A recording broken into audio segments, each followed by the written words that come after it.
안녕하십니까, 레필입니다. 5월 22일 삼성전자 보도록 하겠습니다. 삼성전자 보겠습니다. 500원 상승해서 68,000원으로 마무리를 했고요. 시간의 거래는 크게 변동성은 없었습니다.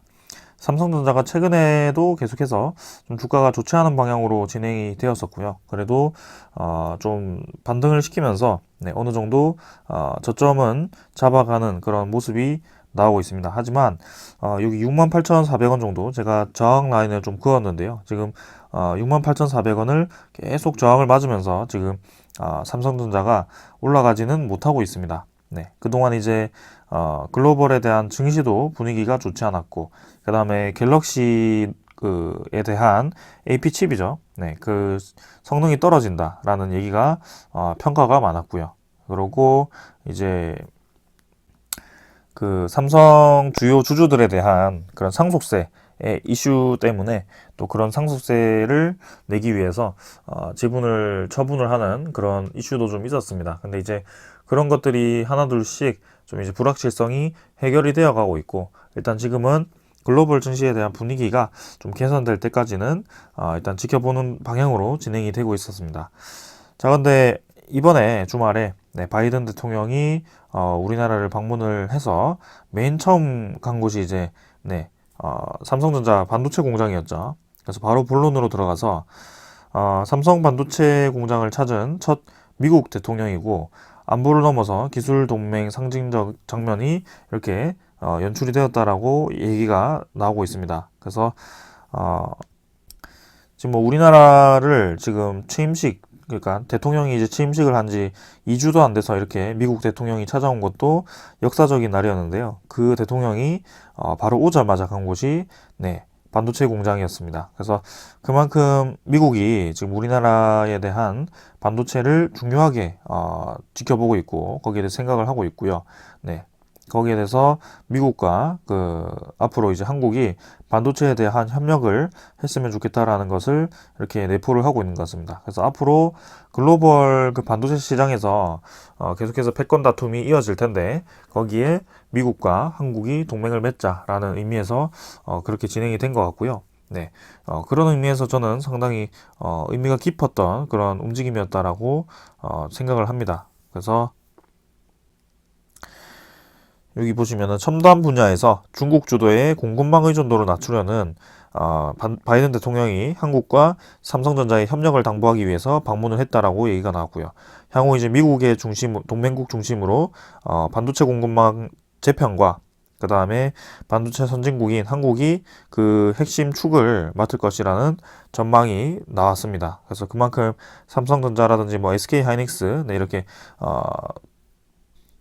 그런 기업들이 굉장히 중요하다, 역할이 중요하다라는 것을 말하는 것 같고요. 그리고 삼성전자의 파운드리 주요 고객사인 퀄컴의 크리스티아노 아몬 퀄컴 CEO죠. CEO도 공장을 함께 둘러봤다라고 합니다. 그래서 반도체 설계 등 시스템 반도체에 강점이 있는 미국과 D램 등 메모리 반도체 세계 1위 한국의 기술 협력 가능성을 시사를 했다라는 것이고요. 특히 이제 삼성전자가 2019년 세계 최초로 개발한 게이트 올 어라운드 GAA 기반 3나노미터 공정 반도체 시제품을 소개를 했다라고 합니다. 그래서 3나노는 삼성전자가 파운드리 세계 1위 TSMC를 제치고 올해 상반기 처음으로 양산에 돌입을 한다라고 얘기를 하는 기술이고요. 3나노 GA에는 전류 흐름을 조절하는 스위치 역할하는 반도체 트랜지스터 구조를 개선해서 기존 핀팹 구조보다 전력 효율을 높인 기술이라고 합니다. 그래서 이전 공정 대비해서 성능이 30% 향상되고 전력 소모는 50%, 면적은 35% 감소하는 아주 획기적인 기술이라고 볼 수 있을 것 같습니다. 자, 그래서 그만큼 삼성전자가 지금 이 비중, 그죠? 시스템 반도체 비중에서는 TSMC에서 많이 뒤져지고 있는 모습이 나오고 있지만, 결국에는 선제적인 이 기술 입장에서는 지금 TSMC를 이미 앞섰다라는 평가가 많습니다. 네, 그래서 그동안 이제 악재가 좀 겹치는 바람에 그런 글로벌 수급이 좀 많이 이탈을 했었는데 지금 다시 한번 이런 기술력을 앞세워서 또 바이든 대통령이 처음으로 찾아온 그 반도체 공장이라는 또 의미가 있고요. 네, 아무래도 굉장히 의미가 여러모로 의미가 있는 그 방문이 아니었을까라는 생각을 하게 됩니다. 그래서 삼성전자가 앞으로 이제 이 3나노미터 파운드리 시장, 3나노미터 기술로 파운드리 시장을 어떻게 또 선점을 할지 또 이제 기대가 되고요. 3나노라는 이 의미가 여러분들 정말 큰 의미라는 것을 알고 계셨으면 좋겠습니다.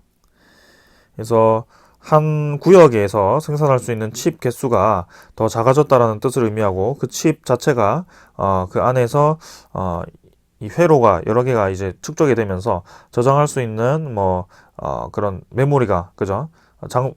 저장 공간이 많아졌다라던가 아니면은 그 회로를 빨리빨리 처리할 수 있는 그런 기능이 생겼다라는 것이고요. 거기에 대해서 전력 소모가 50% 감소했다라는 것이 핵심입니다. 그래서 항상 이제 그런 AP 칩 같은 경우, 네, 발열이 이슈인데요. 좀 좋은 성능을 가진 그런, 칩 같은 경우는, 그런 성능을 100%다 썼을 경우에 굉장히 이제 발열이 많이 납니다. 왜냐면, 아무래도 회로도 빨리빨리 돌아가고, 그런, 네, 전력 소모가 상당히 크기 때문에 그렇게 열이 나는 건데, 전력 소모를 이렇게 낮췄다는 것이 핵심이고요. 그래서, 자연스럽게 이런 좋은 칩을 사용하게 되면은 발열 이슈도 해결되지 않을까라는 생각을 하게 됩니다. 그래서 삼성전자가 굉장히 의미가 깊은 네, 이런 기술을 소개를 했고요. 때마침 네, 바이든 대통령이 방문할 즈음에 이렇게 좋은 기술이 이미 네, 준비가 되었다는 점에서 저는 삼성전자가 기회를 맞은 것이 아닌가 네, 그런 생각을 하게 됩니다. 자, 그래서 오늘 다른 제가 소식은 별로 준비를 하지 않았지만, 이게 굉장히 큰, 네, 전환점이 될 수 있을 것 같다라는 생각이 좀 들고 있고요. 디램 익스체인지, 요건 이제 삼성전자가 이제 디램 비중이 굉장히 크기 때문에, 제가 말씀을 많이 드렸었는데, 지금 이제 디램 가격이 좀 조정을 받긴 했습니다. 근데 요것도, 올해 2분기부터 해가지고, 이 디램 가격이 반전을 할 수 있다라는 얘기가 나오기 시작했고요.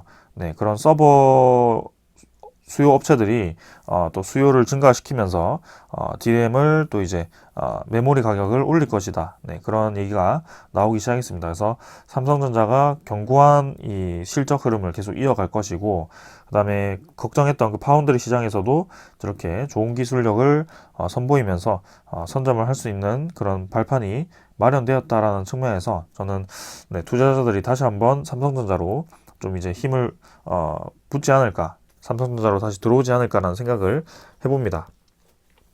자, 그래서 기술적으로 좀 보았을 때는 일단 코스피 차트 따라서 그냥 삼성전자가 쭉 떨어지는 모양이고요. 아무래도 코스피 1위 종목이기 때문에 코스피에서의 비중이 있을 겁니다. 그래서 그런 네, 코스피에서 비중을 덜어낼 때는 아무래도 삼성전자 같은 그런 시가총액이 높은 대형주 위주로 좀 빠져나가는 경향이 있기 때문에 특히 외국인 투자자가요. 그래서 어쩔 수 없이 증시 흐름도 좀 이런 대형 종목들은 받을 수밖에 없습니다. 그래서 그런 면에서는 이제 조정을 좀 깊게 받긴 받았는데요.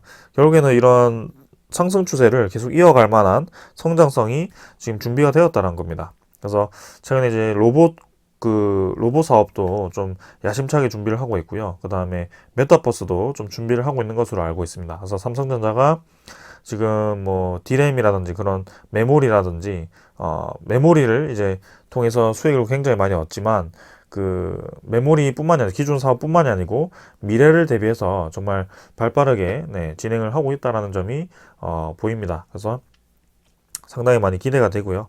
네, 거기에 대해서 주가는 지금 빠르게 움직이진 않지만 분명히 올라갈 거라고 저는 보고 있습니다. 그래서 여기서 이제 이 벽을 뚫고 다시 한번 주가를 밀어 올려준다면 좋겠지만 일단은 단기적으로 보았을 때는 이미 바닥 라인 아래에 지금 주가가 위치를 하고 있고요. 그다음에 241선 이 장기 이평선이 좀 떨어지고 있기 때문에 사실 코스피에 대한 영향이 지금 단기적으로 더 클 것 같습니다. 일단 바이든 대통령의 저런 방문으로 인해서 내 이제 반도체 종목이라든지 배터리 관련 종목들, 원전 관련 종목들 이렇게 좀 테마별로 좀 이제 상승이 나올 수도 있을 것 같아요. 그래서 내일 일단 수급을 한번 보고 지켜봐도 될 것 같고요.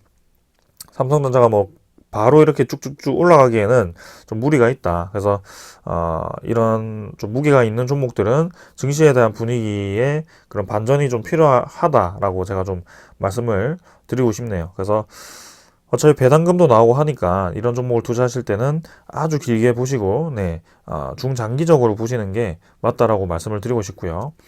정말 이제 베스트 타이밍에 매수를 하고 싶을 때는, 그 타이밍을 잡기는 사실 어렵습니다. 이렇게, 바닥 라인을 가려다가 또 왔다 갔다 하면서 조금씩 내려가는 경향이 있었기 때문에, 그동안, 그죠?